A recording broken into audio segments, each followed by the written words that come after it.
Welcome back to PASC23 on stage, and I am pleased to be joined by 4 people from an important mini-symposium on breaking silos in HPC, which is important.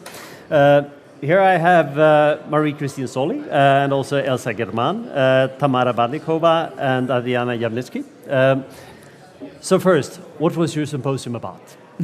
So the title of the mini-symposium was How to Break HPC Silos. And the idea is really to show that diversity help breaking those silos, help moving forward into having results that are even more interesting and with a reach, an outreach that is beyond what we could expect.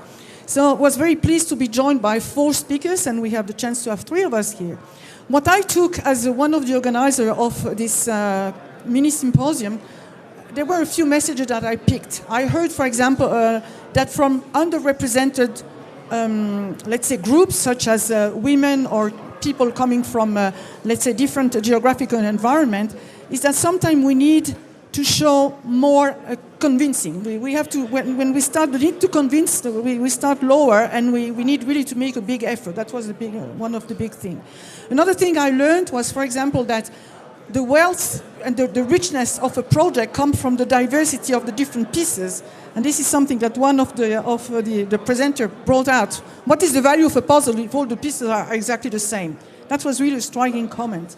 Another thing I heard as well was that it's so great to move from one specialty to the other, even if you come as a very young scientist and you need to convince that you will be able to do that. But there is so much to learn that then I can move forward in my career further. So this is what I really, for the moment, I kept from this very interesting session, but I would like to ask to the participants also what they took from the others, because this is about diversity and inclusion, and I think it would be interesting to learn. Sounds great. Adriana, would you like to tell us? Thank you. I think one of the lessons for me was that there is so much diversity even in the relatively small group that you put together. Diversity in paths, in challenges, in approaches taken to solve the same problems, sometimes in different contexts. Tamara, do you want to say something that you? No. Please. What did you took from the? Well, so I took that so we all have unique career paths, and we all have unique way how to accommodate in the world and how to deal with the challenges. And there is no universal answer how to be a woman in HPC, how to deal with the challenges. So we always have to figure it out for ourselves and find a way that works for us. Thank you. And yeah, for myself, I think I got 3 very beautiful inspiration and very nice research and management, and yeah, I thought that was very inspiring, and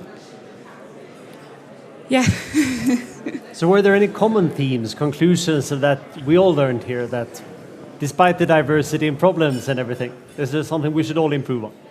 Well, definitely one thing that we would like now to continue is to create from this grassroots organization, to create a group that continues the discussion with concrete ideas that we could move forward, let's say in particular before the next PASC, because we will definitely meet at PASC next year as well. So I think this is one of the things.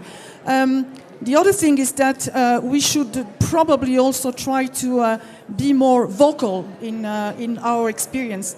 It's great to publish papers, and of course people that are in academics, they need to publish papers, but whenever there is an opportunity to share all the different sociological aspects of our career, I think it's really important to do it, because it gives an angle for other people to learn, and I think it gives the possibility also for us to see where the experience can be the most useful.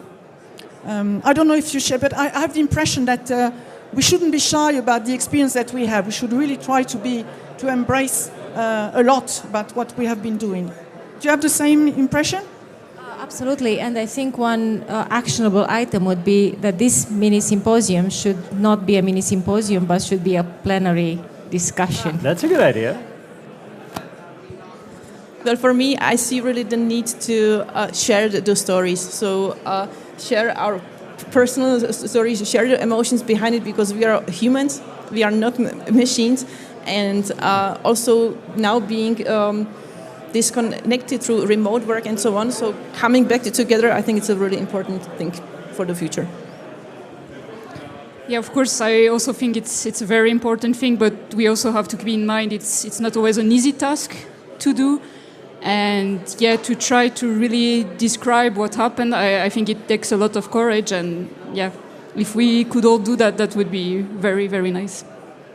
Because I guess it's complicated, right? That part of this has to do with role models. And I saw by that it is important to have role models. And looking back at my career, at least implicitly I had role models. I didn't think about it at the time. But then on the other hand, of course, I guess we shouldn't have the stereotype that just because you're, say, female in HPC, you should be a representative for all female researchers in HPC. So to some extent, those are opposing targets. We want to expose you, but we don't want to make stereotypes out of you. Yeah, absolutely. And I think this is where also the diversity into the career comes into the play. I did my PhD more than 30 years ago, so now I'm at the stage of my career where I can, with the experience I had, I can give more than take, of course. And this is where the link between the generations, this is what we hope that Ideas for HPC can help in doing that. Create this continuous dialogue between different generations and make sure that you feel you can take whatever is useful for you from our experience, and you do your own, you create your own path. This is a very high ambition, but it's something that I'm pretty sure the member of the board of IDH for HPC would share with me. So are there any other obvious call to actions we should do? Keynote next year, that sounds great. We'll try to get it working on. Anything else? That's an excellent proposal.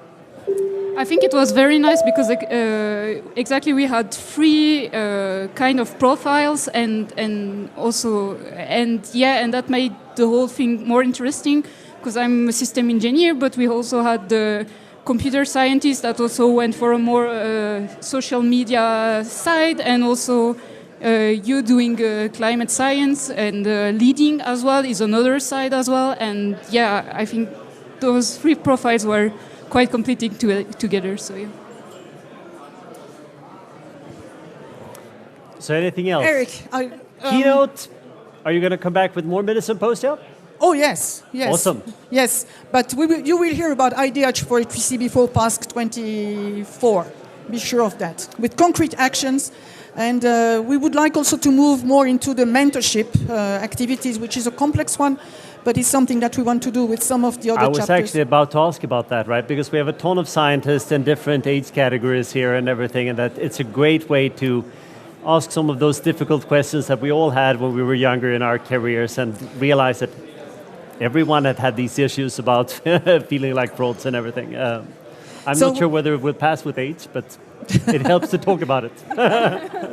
But in fact, the network that we are in, the broader network that we are in, that's exactly the thing that we want to bring together, the question of the mentorship.